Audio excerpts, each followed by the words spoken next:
మాచర్ల ప్రాంత ప్రజలకు మీ Bahujan Samaj party doctor Saidulu Macherla నుండి ఇక్కడ ఉన్నటువంటి ఓటర్ మహాశైలారా, బహుజన మిత్రులారా, ఇప్పటి వరకు ఒక రాజకీయ పార్టీ పైన కక్ష పెంచుకొని ఇంకొక రాజకీయ పార్టీని గెలిపించడానికి ఒక యుద్ధ సైనికుల్లాగా మీరు ముందుకెళ్ళారు. అలాగనే ఎవరి బలం వాళ్ళు ప్రదర్శించారు. కానీ ఇక్కడ ఉన్నటువంటి ఆర్థిక అసమానతల మీద, అభివృద్ధి పైన మీరు అసలు మర్చిపోతున్నారు. 2014 నుంచి మాచర్ల నియోజకవర్గంలో అసైన్డ్ భూములు కావచ్చు, పోడు భూములు కావచ్చు, అలాగనే చుక్కల భూములు కావచ్చు, రెవెన్యూ పూరంబు భూములు కావచ్చు, ఈ భూములన్నీ కూడా ఎవరెవరికి పట్టాలు ఇచ్చారనేది కూడా ఒకసారి గమనించండి.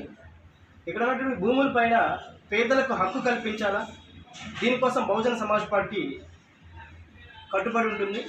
ఖచ్చితంగా ఇక్కడ అన్యాక్రాంతానికి గురైనటువంటి భూములన్నింటినీ కూడా మళ్ళీ తిరిగి పేద ప్రజలకు అందించడమే బహుజన సమాజ్ పార్టీ ముఖ్య లక్ష్యం. అలాగనే రేపు ఈ పార్టీలో ఎవరు గెలిచినా కానీ సరే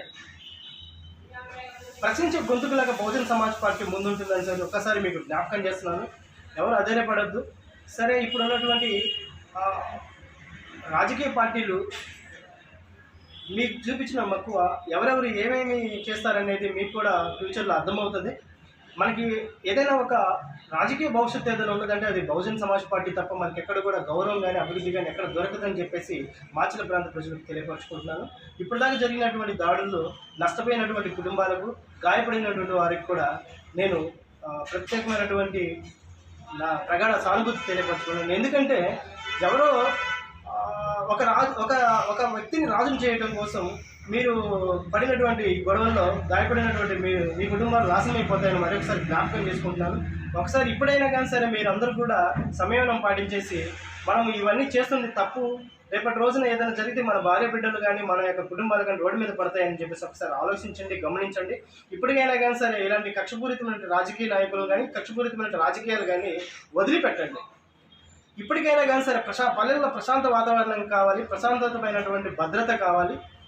ప్రతి ఒక్కరు కూడా ఇలాంటి రాజకీయాలు మనము ప్రేరేపించాలే తప్ప ఇలాంటి రాజకీయ పార్టీలు మనం దూరంగా ఉండాలి. ఈ రాజకీయ పార్టీలన్నింటినీ కూడా మనము ఎప్పుడు కూడా